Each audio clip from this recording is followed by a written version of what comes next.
大家好，咱今仔日要来讨论一个问题，就是啥人会感觉歹势？这个问题是啥物意思呢？咱来想几个场景。第一个场景是咱伫便利商店要买物件，这个人客反射会讲 ：“I want to make some photocopies。”你想这个店员会安怎回呢？伊反射回讲。不好意思，我的英文不好，真的很抱歉。不过，这个人客若是讲台语咧，伊讲我想要影印，这个店员反射就会应讲什么？我听不懂。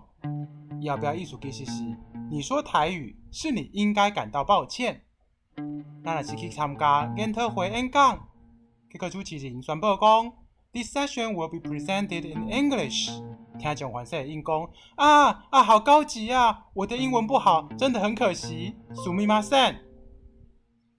总是，若是同一个研讨会甲演讲，结果主持人宣布讲，咱主讲者要用台语发表，听众可能就有人要举手抗议啊，讲喂，我听不懂台语啦，请尊重听众好吗？这后边意思是，你们知不知道羞耻啊？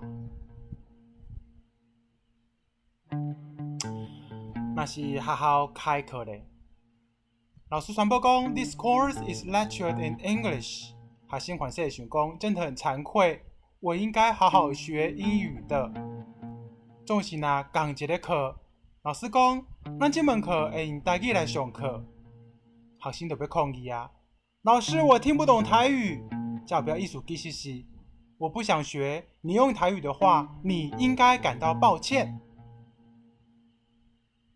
啥人会感觉歹势咧？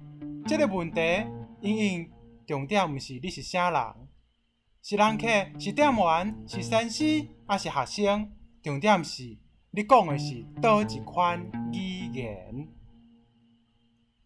话讲倒转来，是安怎会晓英语，就是理所当然，互人听无，毋免歹势。袂晓台语客语，所拢无要紧，颠倒是互我听无，是你毋对咧。而且，我伫遮想要甲大家讲台语，人若听无，毋免歹势。